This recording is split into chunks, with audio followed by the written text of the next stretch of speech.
Kualitas keluarga menentukan kualitas generasinya.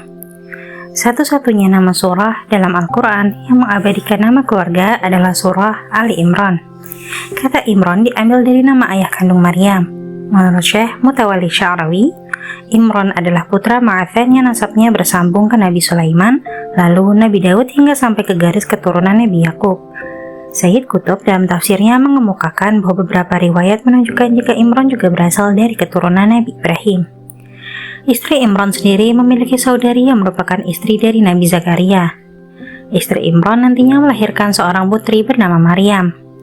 Dari Maryam lahirlah Nabi Isa, sedangkan istri Nabi Zakaria melahirkan seorang putra bernama Nabi Yahya. Hal ini menunjukkan bahwa keluarga Imran adalah keluarga istimewa. Keistimewaan ini juga ditegaskan dalam surat Ali Imran ayat 33-34 berikut. Sesungguhnya Allah telah memilih Adam, Nuh, keluarga Ibrahim, dan keluarga Imran dari semua umat di semesta ini sebagai satu keturunan yang sebagiannya dari keturunan yang lain. Dan Allah Maha Mendengar lagi Maha Mengetahui. Derajat kemuliaan ini tidak hanya diberikan kepada perorangan saja sebagaimana kemuliaan Nabi Adam dan Nabi Nuh, tetapi juga kemuliaan keluarga. Dari keturunan Ibrahim dan keluarga Imran, lahirlah para manusia pilihan yang diberikan keistimewaan oleh Allah melebihi hamba-hambanya yang lain. Keistimewaan keluarga Imran semakin dipertegas dengan lahirnya Maryam, seorang wanita suci dan mulia. Kelahiran Isa tanpa ayah adalah peristiwa yang luar biasa, sehingga dipilihnya Maryam sebagai ibu yang melahirkannya menunjukkan derajat keutamaan Maryam. Allah berfirman dalam surat Al-Imran ayat 42, "Dan ingatlah ketika malaikat berkata, 'Wahai Maryam, sesungguhnya Allah telah memilih kamu, menyucikan kamu dan melebihkan kamu dari semua wanita di muka bumi.'" Ayat ini memberikan kita banyak hikmah, diantaranya adalah Allah bukan hanya memberikan keistimewaan khusus kepada orang per orang, tapi juga memberikan keistimewaan itu kepada keluarga seperti keluarga Ibrahim dan keluarga Imran. Di sini dapat disimpulkan bahwa keluarga memiliki potensi sama besarnya dengan individu untuk menjadi teladan yang terpilih, best of the best dari semua penghuni di muka bumi. Nabi Ibrahim dan kedua istrinya yang taat melahirkan anak-anak setaat Nabi Ismail dan Ishak. Nabi Yahya yang soleh lahir dari keturunan Nabi Zakaria dan istrinya yang sabar. Maryam yang senantiasa menjaga kesuciannya melahirkan manusia istimewa yaitu Nabi Isa. Dapat dilihat bahwa penentuan kualitas seorang anak dimulai dari kualitas bibit orang tua. Kualitas bibit orang tua ditentukan sejak dari pemilihan calon istri atau calon suami. Oleh karena itu, Rasulullah dalam beberapa hadisnya berpesan agar laki-laki yang berniat menikah dianjurkan mempertimbangkan faktor keturunan atau latar belakang keluarga calon istrinya di luar faktor agama. Di hadis lain, Rasulullah juga menekankan pentingnya menikahi perempuan yang subur yang bisa melahirkan banyak anak. Hal ini untuk menjamin proses regenerasi dalam keluarga. Pertimbangan semacam ini juga berlaku bagi perempuan. Perempuan hendaknya memilih calon suami yang berasal dari keturunan yang baik sehingga kelak dapat menjadi imam keluarga.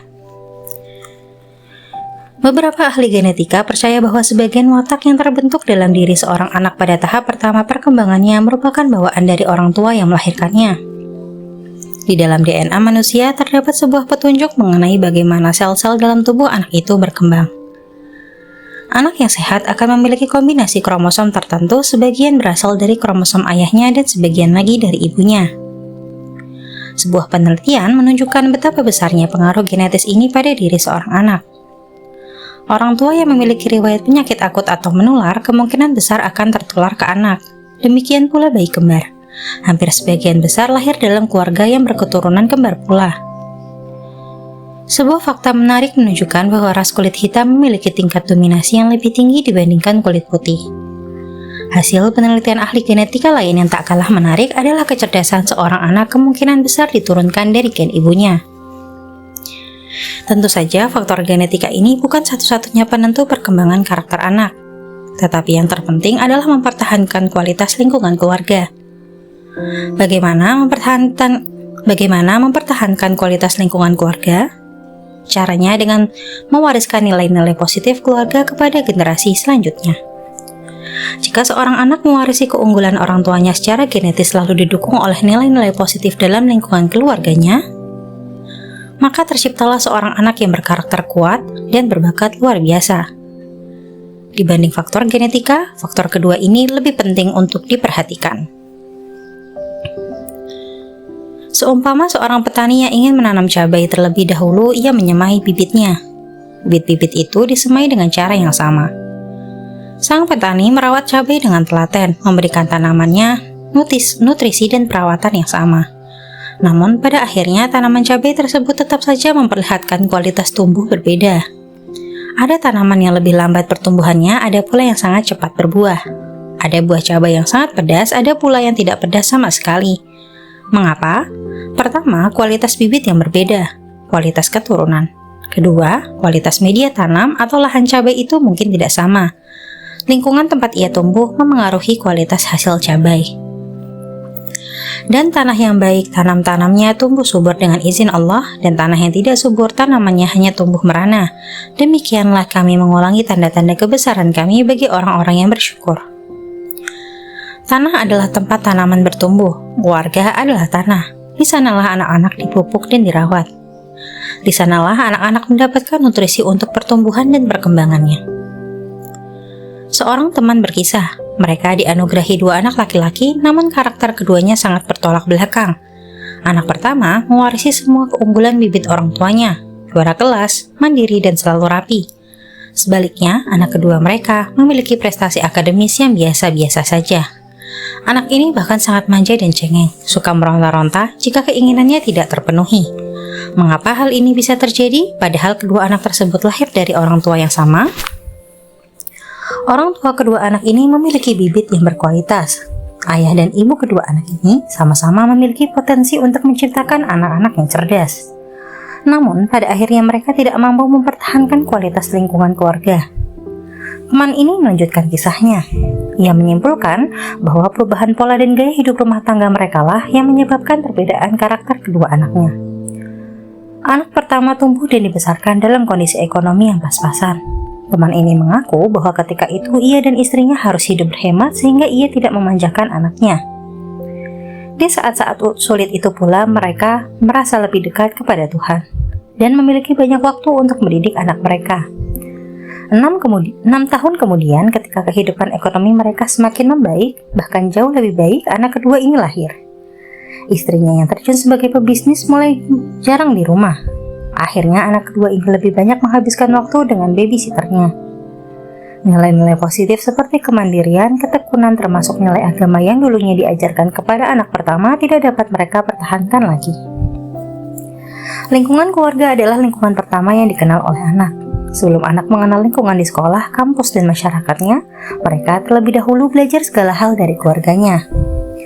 Syekh Sya'rawi menjelaskan bahwa keturunan bukanlah soal sedarah daging, tetapi lebih kepada masalah ikatan nilai-nilai.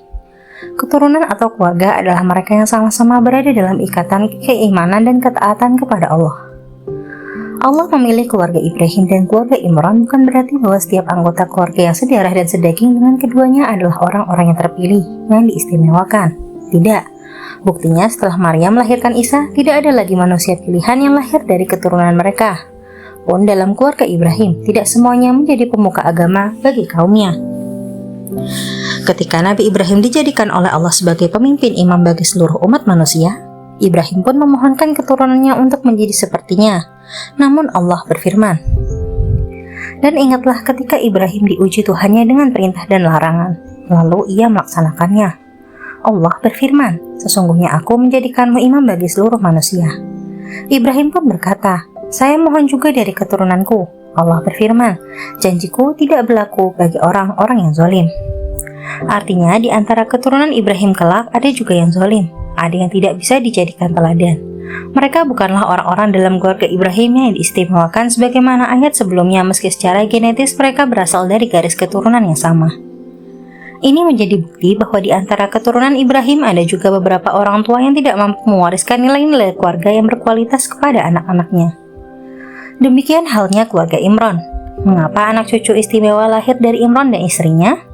Ini bukan hanya karena mereka mewariskan kualitas bibit keturunan yang unggul, tetapi juga karena mereka berhasil mewariskan nilai-nilai kebaikan dalam keluarga. Kesolehan Imran dan istrinya diwarisi dan dilanjutkan oleh Maryam, dan keimanan serta ketabahan Maryam diwarisi dan dilestarikan oleh anaknya Isa. Pada akhirnya, orang tualah yang paling bertanggung jawab dalam menjaga kualitas keluarga yang diwarisinya dari nenek moyang mereka. Karakter dan kebiasaan yang baik dari mereka dilestarikan dengan meneruskannya kepada anak-anak. Apa yang dapat diambil sebagai teladan diteladani. Saat ini beberapa orang tua lebih banyak berfokus menyiapkan warisan bagi anak-anak yang bersifat materi duniawi. Mereka membangunkan rumah megah untuk persiapan masa depan anak, menyiapkan sejumlah tabungan dan asuransi dengan susah payah untuk menjamin kehidupan anak mereka kelak. Padahal menurunkan nilai-nilai atau karakter positif jauh lebih utama dan lebih bermanfaat bagi anak-anak di masa yang akan datang. Nilai-nilai moral dan spiritual itulah yang sebenarnya lebih dibutuhkan oleh anak ketika terjun di masyarakatnya. Memang tidak ada keluarga yang sempurna.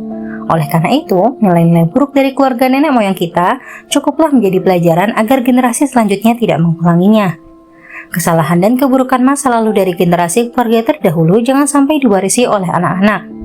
Tetapi jadikanlah ia motivasi untuk membina keluarga yang lebih baik. Amin.